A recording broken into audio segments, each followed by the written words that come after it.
We have no evidence at the present time that would suggest that the problem at Hillcrest High School is any more severe than in any other school.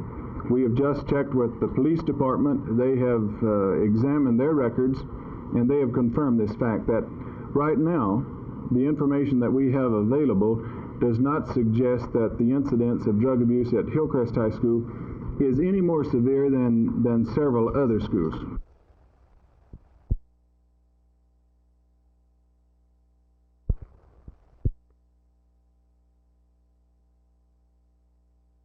He had one bruise, fairly large size, on his hip. It was black with deep red marks down through the middle of it. And then across his buttocks, there were several bruises, some 8 and 10 inches long.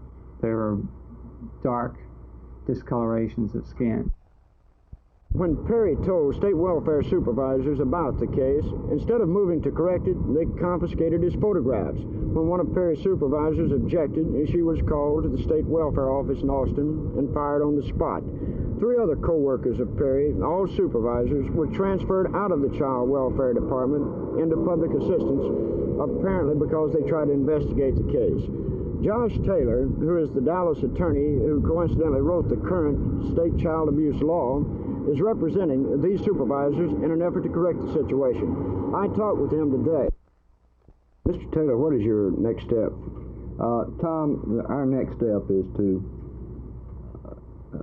receive from the Commissioner's Court a date and time for a hearing before the Commissioner's Court so that we can have a full and open hearing, present witnesses and testimony to the Commissioner's Court, and bring to the county officials the knowledge and the information of the trouble that exists out there at the emergency shelter, and hopefully resolve this matter in a way that's best for the children that are being housed at the shelter.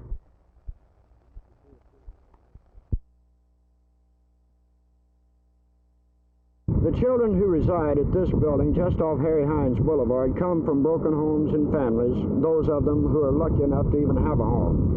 This is the welfare-run Children's Emergency Shelter, and the story I'm about to tell you about what goes on here is not a pretty story. For months, there have been reports of child abuse at the center, most of it revolving around one worker. One night recently, this worker reportedly whipped 11 children with a belt. John Perry, a child welfare caseworker, decided to investigate it. He went to the shelter and took photographs of one of the victims, an 8-year-old boy. Perry also described other forms of punishment, which he says also are practiced on children here at the center. Well, we've been getting reports of the children being disciplined with threat of being of receiving a shot, of children being locked in rooms, of a child being threatened with having his arm broke. I think a full-scale investigation is warranted. One story that comes to me involves a Mexican child who was brought into the center here one night. When the child did not respond to the instructions of one of the workers, it reportedly was whipped with a belt. The child, it later was learned, could not speak or understand English. It would appear a full-scale investigation is needed here, and considering the way the State Welfare Department has reacted to the situation in the past, perhaps it would be good if that investigation was conducted by the Dallas County Commissioner's Court. This is Tommy Ayres reporting for Channel 8 News. Rather than 19. So again, here, that which has been, and they have been working on this, many of them for years. But it isn't only people who go to Canada or people who resist and go to prison, but just generally people right across borders made more fair. It's our view, however, that no draft can be fair and equitable, and that no matter how it's revised or changed, it's still wrong and unfair to a host of people, and most of all to the people who are least privileged in our society.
Object was to slow down or to stop the draft in Dallas for one day. Do you feel this is being effective, or do you think that it's going on business as usual?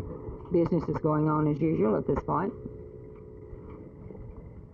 The three commissioners present here in Dallas County Commissioners Court this morning wanted to take the formal action withdrawing support from the War on Poverty, but felt they couldn't do so because they didn't have a full court. Two of the commissioners, Jim Tyson and John Whittington, are out of town on county business and could not be reached. However, Commissioner Mel Price did go ahead and make the formal motion to withdraw support. This motion will simply revoke sponsorship of the county government, and that the regional office of OEO be notified immediately that we do have intent to determine whatever course or direction, new direction can be taken to have an effective and workable solution to the poverty problems in Dallas and Dallas County. And hopefully it can be found through joint sponsorship yet of the city and county through some other route.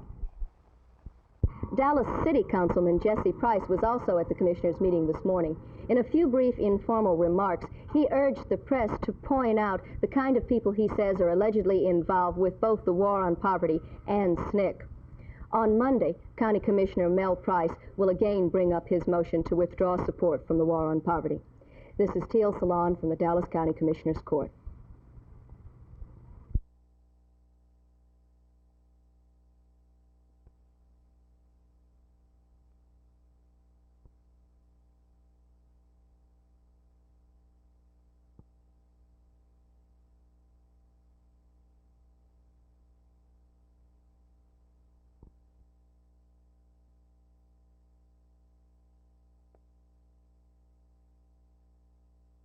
What are your objections to the other two school board parties and the way that they are influencing the school district?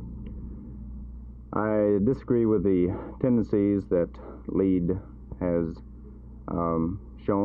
has been leading us down the road to sociological experimentation, down the road to more government intervention, and I disagree with CGS. They demonstrated last year that there's not much difference between the Committee for Good Schools and the League for Educational Advancement in Dallas.